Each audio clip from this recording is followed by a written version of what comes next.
အားလုံးပဲမင်္ဂလာပါငင်းပါဒီနေ့မှာတော့ဇလန်းတရုတ်ပေါ်မိမန်းလေးတောင်ကိုရဲ့ထွန်းခင်နဲ့ရောက်ဖလောင်းများဆိုတဲ့စာအုပ်လေးကိုဖတ်ပြပေးသွားမှာပဲဖြစ်ပါတယ်တွေးလေးထွန်းရီထွန်းခင်ကိုခါဦးအကိုဝမ်းခွဲငမွေးငရေအမွှာနှစ်ယောက်ဝိုင်းရိုက်တာခေါင်းခွဲလို့ဟဲ့ဟမလေးဒီကောင်တွေဘာလို့ရိုက်တာလဲခုငါသားတန်ရနဲ့ဘယ်နားမှလဲနေလဲပြောစမ်းပေမေမှုံကြီးထွန်းခင်ကိုတွဲပြီးကျွော်စီကန်းကိုခေါ်သွားတယ်ဖြစ်တာကရွာပြည်ဦးကကောက်ရိုးပုံမှာသူတို့နှမခါဦးကိုဆွဲခေါ်နေတာတွေ့လို့ရိုက်တာတဲ့ရွာပြင်ကောက်ရိုးပုံမှာတွေ့တာဆိုတော့သူ့နှမမပါပဲငါသားကဆွဲခေါ်လို့ရမလားဟဲ့ဟုတ်တာပေါ့ဒါမျိုးဆိုမိထွန်းတို့ကမခံဘူးသူ့အမေကိုသွားပြောမယ်ငါ့ကိုခါဦးမမေစိတ်ကျင်တတ်အောင်တောင်းမှန်မတောင်းမှန်ရင်ငါကိုယ်တိုင်မြို့တက်ပြီးရဲတိုင်မယ်ထိုစဉ်မတိုင်ပါနဲ့အမေရဲ့ကျွန်တော်ဘာမှမဖြစ်ပါဘူးခေါင်းမှနည်းနည်းပဲသွေးဆိုသွားတာပါဒီလောက်ပတ်တီးကြီးစီးထားတာတွေးဆုပ်ယုံပဲလို့မရဘူးသွားရန်တွေ့မယ်ပြန်ရန်တွေ့ရင်ရဲတိုင်မယ်ခါဦးလေးတို့ကိုအဲ့လိုမလုပ်ပါနဲ့ဒီကိစ္စမှာကျွန်တော်အဖြစ်လဲပါပါတယ်ဟင့်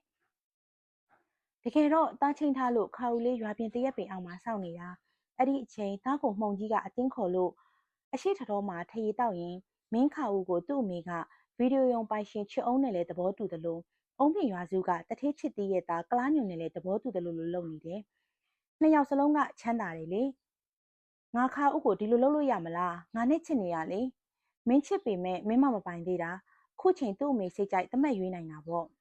သူစိတ်ကြိုက်ရွေးလို့ရမလားဒါဆိုငါကခါဦးကိုသူ့အမေလင်မပေးစားခင်မြို့ကိုခေါ်သွားမှာပဲခါဦးလေးလေးလိုက်မှာပါသူလဲသူ့အမေရိုက်လို့စိတ်ညစ်နေတာငါသိတယ်ဒါဆိုမင်းကိုခါဦးချစ်မချစ်မင်းခေါ်ရလိုက်မလိုက်အခုပဲခိုးပြေးပြရရင်မင်းတို့လူကြီးဆိုတာနဲ့ပြန်အပ်ငါအကုန်ကြခံမယ်ကွာဒါနဲ့တားထရီမူပြီးခါဦးစီသွားခိုးရလိုက်ဖို့ပြောမယ်အလို့ကျုပ်ဆောင်နေတာကြပြီးလက်ဆက်တက်တော့တော်ကထရီမူလို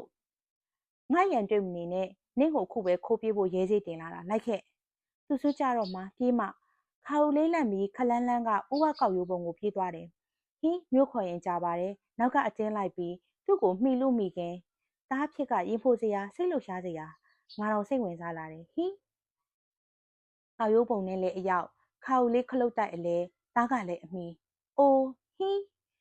ထွန်းခင်အစိတ်ခုချိန်ငါထက်ပြင်းလာပြီငါသားလေးကောင်းကန်းရောက်ပြီးဘာဖြစ်မလဲနောက်ထပ်စကားကြားကျင်လိုက်တာဂလုအဲ့ဒီအချိန်မှာကောက်ရိုးပုံပေါ်ခွခွေလေးလဲနေတဲ့ခါဦးမျက်နှာလေးဟာတကယ့်တိုးလေးလိုပါမန်ဖီနေတဲ့ကြားရဲ့အကြီးနဲ့သားမျက်လုံးကိုသူ့ရင်မဆိုင်ရဲဘူးအတနာခံခြင်းကြောက်လန့်ခြင်းတုံလုံးချင်းဖြစ်နေတဲ့သူ့မျက်လုံးလေးဟာမျက်ရည်ဦးလေးတွေဝဲလို့ပေါ့ငါကြားကျင်တဲ့နှင့်ကောင်းကန်းကိုအဲ့လောက်ထိအချိန်ဆွဲစကားတစားဆင်လို့ကဲဟင့်ဖုံးရုတ်တရက်ကောက်ရိုးပုံတိုင်းကငမွေးငရေးပေါ်လာပြီးထွန်းခင်ဟာသူတို့နှမဝမ်းကွဲခါဦးကိုနှောက်ရက်တယ်ဆိုပြီးတားကိုဆုံးမတာပါဟင့်ခွတ်မင်းကငါနှမကိုကဲနောက်ဆုံးနင့်ကောင်းခန့်ကနေမဲခံရတာပေါ့ဒီကိစ္စငါမကျင်းတတ်ဘူးနင့်တင်ရပြပြီးရဲသွားတိုင်မယ်ရဲမတိုင်ပါနဲ့အမေရဲတိုင်ရင်ရဲဌာနမှာတားဖတ်တာလဲပြီးဒဏ်ရာရတာပါလို့ညာမှာပဲဘာနင်ကောင်းခွဲနေရတော့ခါဦးကိုခွန့်လွတ်ပြီးချစ်နေတော့မဲလားကဲဒီခါဦးနဲ့နင့်ကိုငါမပေးစားဘူးဖြန်းထိုအချိန်တစ်ပင်ကလေးချောင်းကြည့်နေတော့မိသေးဒါဆိုငါခါဦးကိုဒီကိစ္စပြေးပြောမှခါဦးတို့အိမ်တွင်လေကဲဒီငမူးခင်ထုံအတင်းဆွဲတာဒီငမူးထွန်းခင်အတင်းဆွဲတာရွာလူကြီးအိမ်ပြေးပြီးအခုညီတောင်းပါလားဖြန်းအီဟီအဲဟဲထွန်းခင်ကိုသူ့အမေကရိုက်တယ်လို့ခါဦးကိုလည်းသူ့အမေရိုက်နေပါလားထုံးစံအတိုင်းငါဓမ္မမို့ရွာထဲပြေးပြန်လာပါလားဟဲ့ဖြန်းအခုတော့လူမရှိတဲ့ကောက်ရိုးပုံကိုပြေးတာထွန်းခင်အကွက်ပေါ့တော်သေးရဲ့ငမွေးတို့ညီကိုမြင်လို့မမြင်ရင်ဒုက္ခဘာလို့ကောက်ရိုးပုံပြေးလဲပြောအီဟီရုပ်ရှင်တွေကမင်းသားကဆွဆိုးလာရင်မင်းသမီးကကောက်ရိုးပုံပြေးကြည့်ရတာလို့ကောက်ရိုးပုံပြေးတာကြည့်ရလို့ခါဦးလဲပြေးမိတာပါအီဟီအဲ့လိုပြေးလို့ရုပ်ရှင်နဲ့မင်းသမီးဘဝပြတ်တာနေမတွေ့ဘူးလားကဲဖြန်းတော်ပြီထွန်းခင်ဟာငမှုငါသမီးကိုအဆက်ကွဲအောင်လုပ်တာငါသမီးနဲ့မပေးစားဘူးအီဟီသမီးကိုချစ်လို့သူရဲစေးတင်ပြီးခိုးရလိုက်ဖို့အတင်းခေါ်တာပါဟင့်ဒီထွန်းခင်ဘက်ကပါနေတော့နင့်ကိုငါအခြားလူနဲ့ပေးစားမှာဟဲ့ကဲဖြန်းဒီကိစ္စထွန်းခင်ကိုပြန်ပြေးပြောမှလမ်းတွင်ထွန်းခင်ကခါဦးကိုဘသူနဲ့ပေးစားမှလဲမိရင်ငါဖြေတတ်မှာမဟုတ်ဘူးဒီတော့ဘသူနဲ့ဆိုတာထွန်းခင်ကိုပြောလို့ရအောင်ငါပြန်ပြေးနားထောင်မှထိုအချိန်မိသေးအမေမှာကောင်မပြရခတ်လို့သမီးမချက်ဟင်းမချက်နဲ့ငါတော့မမြင်ဘူးမိသေးခါဦးအိမ်တို့ပြန်ရောက်အပ်သွားချစ်အောင်ကမင်းသမီးဧပြီမိုးနဲ့ရှုပ်နေတာဆိုတော့ညီကိုအုံးမီစုရွာကတထေးချစ်တီးရဲ့သားကလားညွန်နဲ့ပေးစားရမယ်ဒါလောက်ဆိုသတင်းလုံလောက်ပြီးထွန်းခင်စီပြေးမှပြရခတ်နေတဲ့မိသေးပြီးမှငါနဲ့တွေ့မယ်မိသေးထွန်းခင်အိမ်အရောက် သားရဲ့ဒီလိုအလှမဲ့အိမ်နှွေးမှုမနိုင်အမေကိုလည်းတွေ့ရင်မျက်စောင်းထိုးသွားတဲ့ခါဦးမကိုမယူချင်ပါနဲ့အခုသူ့အကိုတွေကရန်လုံးလို့သားနဲ့ညာရင်ပိုဆိုးမှာပေါ့ဒီတော့အမေစကားကိုနားထောင်ပါအမေသဘောကျတဲ့မလှတုတ်ကဝဝတုတ်တုတ်နဲ့သားနဲ့ရှေ့သွားနောက်လိုက်ညီမညီအကျန်းခံလေးပေါ့အမေကိုတော့အမေနဲ့အခုတည်းကယူတည်နေတာရွာမှာအချမ်းသာဆုံးတော့ခါဦးကလှတာပဲလှတာမမတ်နဲ့ညစာခတ်မယ်နော်ညစာမကလို့မနက်စာပါခတ်ပါခါဦးလေးကထမိန်ဆုံးနဲ့လဲလှတယ်အမေရဲ့ဟဲ့ဒီလောက်တမျက်စိကျိုးတဲ့အထိရိုက်တာတော့ခါဦးပဲဖြစ်နေရဲ့ငါကလည်းမပေးစားဘူးမလှတုတ်ပဲယူရမယ်ကဲဖုံဒီကိစ္စငါရွာတဲ့သတင်းလွှင့်မိသေးဟဲအမေအိမ်အလုပ်ဘာမှမလုပ်ပဲဆက်စုပြာခတ်စကရောင်းစကွယ်ရဲလုပ်တဲ့ကောင်မကဲအီဟီနောက်နေ့ရွာထဲတွင်မိမများကနန်းမတွက်ကြတော့ပဲထွန်းခင်နှင့်အခါဦးအကြောင်းသာပြောနေကြ၏မိသေးပြောတာတော့ထွန်းခင်ကိုမလှတုံနဲ့ခါဦးကိုကလားညွန်နဲ့ပေးစားကြမှာတဲ့ချစ်ကြတာပဲအချိန်တန်ဖူးစာပါတာနဲ့ညားတာပါပဲထို့အချိန်မှစ၍နောက်နေ့ထွန်းခင်မင်းနေတိုင်းမလှတော့အိမ်သွားလို့အခုလိုစွတ်ကျဲပစိုးကျန်းနဲ့မသွားနဲ့ရှိုးစမိုးဝစ်ပြီးသွားဒီမှာဘောင်းမီနဲ့စပုတ်ရှက်အစ်စ်အဲ့ဒါတွေကအမေဝယ်လာတာလားဘယ်ကလားမလှတုတ်လေးကသူ့ခင်မော်လောင်မင်းကိုဝယ်ပေးတာအခုလိုတနာဝစ်ပြီးသူ့စီလာကမှ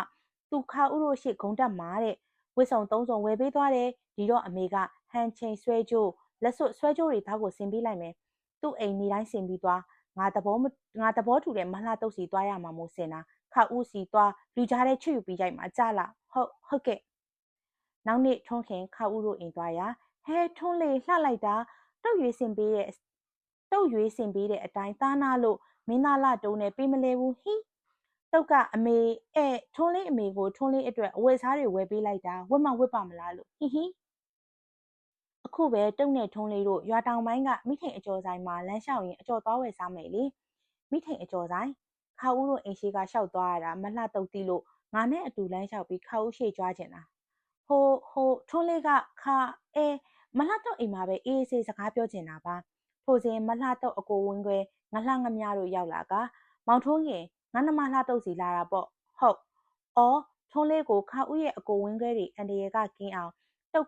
အကိုနှစ်ယောက်ကိုတာဝန်ပေးထားလို့လာတာကိုချစ်သူထွန်းလေးရန်အပေါင်းကိုသူတို့တာဝန်ယူလုံခြုံမှုပေးကြမှာလေညရောက်တော့ငါသားမလှတုတ်လေးကိုမချစ်ဘူးမကြိုက်ဘူးနဲ့အခုငေါ့လွတ်တော့သွားလိုက်တာညတော့ပြန်မလာသေးဘူးဟိတန်တော့သူတို့ခါဦးတို့အိမ်ရှိတွဲလျှောက်ပြကဲပြဟိုကငိုနဲ့တုတ်ရီထွန်းလေးရစ်ဆက်လိုက်တာငါသားမလှတုတ်နဲ့ရင်ခုန်စရာဇလန်းလေးစနေမှာပဲထိုစဉ်မေ